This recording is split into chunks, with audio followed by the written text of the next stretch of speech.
Some cars are bought, others are rescued. And then there are those that are dragged back from the dead. This is one of them.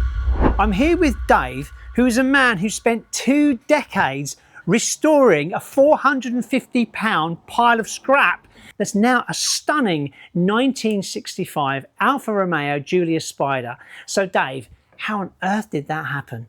Well, a long time ago I was working in a breaker's yard and the car came in with trees growing through it, and I just fell in love with the shape. Yeah, so it's really hard to believe how rusty it was, and virtually the whole car from the door handles down I had to make and replace. And you couldn't buy any parts, you had to make them up yourself. And what you had to do with a really badly rusty car, you have to start in one little place and just work through. You ignore all of it, just the little bit that you're doing. And when I come down to the rear wheel arches, there was a little bit of fiberglass hanging down on that side. Put a pair of mole grips on and started pulling it, and it went all the way up. And then you can see the dashboard from underneath the rear wheel arch, and you think, oh, no, not more. So then you have to make it in the wheel arches. Yeah. And that's basically the whole story of the car. Everywhere you looked, there was something that had been bodged up, lashed over, or just disguised, just get through MOTs. Replacement panels didn't exist, so Dave made them from scratch using bits from Jaguar, a Mini and a BMW, painstakingly shaped by hand. Working in a BMW main dealers, I used to get an old bonnet that was kinked over. Yeah. I used to just cut a piece of metal out the middle of it, shape it, and make it. The air intake is a part of BMW bonnet. Right. Just rolled it round. Nothing was available. Right. You just had to literally just make it from scratch. Yeah, this is amazing. Designed by Pininfarina, it combined Italian style with nimble handling, powered by a twin-cam engine that sang high revs. But by the 1980s, most were either hidden away or rotting away. By the 1990s, the body was ready for paint. Now, all those skills David learnt as a scrapyard apprentice came into play.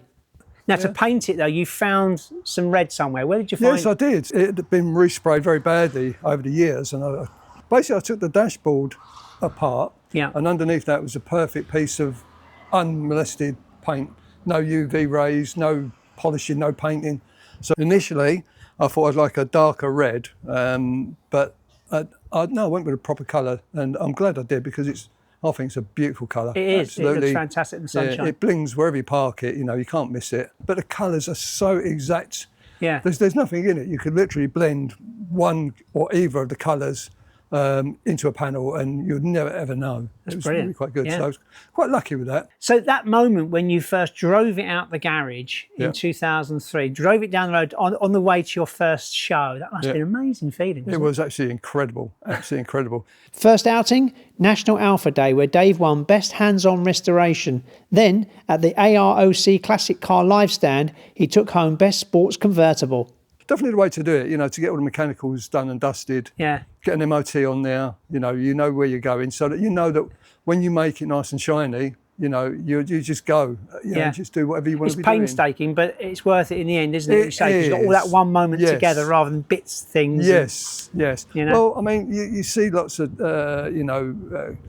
car magazines and things like that, and what they do is they restore the car, they make the whole thing beautiful and pretty, and then they put the engine in, they put the gearbox in, they put the door handles on, and that looks great. Yeah. But I don't know, in the real world, that doesn't work for me. No. If you're doing your own restoration, don't forget CBS, Car Builder Solutions. We've got a special 10% discount if you use the link below in the description. I went absolutely running perfect, and then make the pretty bit. Yeah, exactly. That works for me. Yeah. And for me, the actual driving and the actual workings of the machine is far more important to me than what it looks like. The interior is pure 1960s elegance. Chrome flashes, an incredible array of gauges, and the unmistakable Alfa driving position. So what's interesting inside the car, Dave, is the fact that you've got a right-hand drive. They're quite rare, aren't they? No, there's probably just under 400 that I've done in right-hand drive. Yeah. They have an interesting history with Alfa Romeo in Italy, because the dealers in the UK were saying, give me right-hand drive cars. We can sell right-hand drive cars. Yeah. And Alfa Romeo turned around and said, we've got some. And they made this small run. Yeah. But they knew that the 105 series was coming out, and they was on the drawing board with right-hand drive. Okay. So this was just a a giveaway to the dealers in the UK. Yeah. Now I've got a lot of space my side, and you've got less space your side. Why is that? Well, basically because the steering wheel should have been over that side. Yes. So the driver would have had a lot more room. Yeah. And you claim that this drives better than it looks. 100%.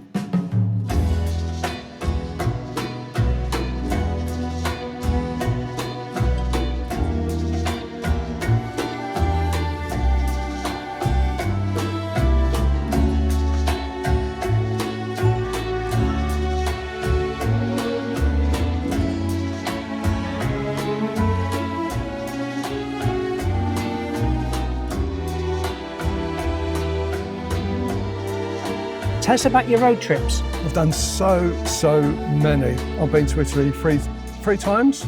In 2005, I've done Vanasca Silver Flag, which is a historic hill climb. I did the Centenary for Alfa Romeo, and basically I drove this virtually from here to Milan non-stop. Belgium, drove around the Grand Prix circuit at Spa. The scariest one was the Splugen Pass, which was last year. I've done about 40,000 miles in the car. Yeah. I mean, it had about 60,000 when I done the car, and it's now got 97, well, nearly almost 98,000. Yeah. So, you know, it's not a car that just sits in a garage. It's one that gets used and driven very hard. Yeah. Now, this isn't the only Alfa Romeo you have, is it? No. There is another one. Yeah, and that's just behind me. Yeah, and we're going to save that for another day. Yeah, yeah.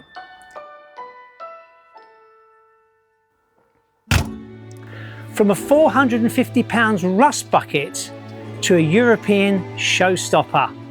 This Alfa Romeo story proves that a good restoration isn't always bought, it's built. One panel, one bolt, one dream at a time.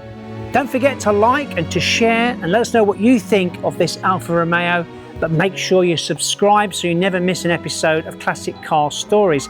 But if you like a good restoration, then stay tuned and watch this video all about Stuart and his RS2000, which he found abandoned in a garden. It then went on to become the first and last remanufactured car at the AVO facility in Aveley, Essex.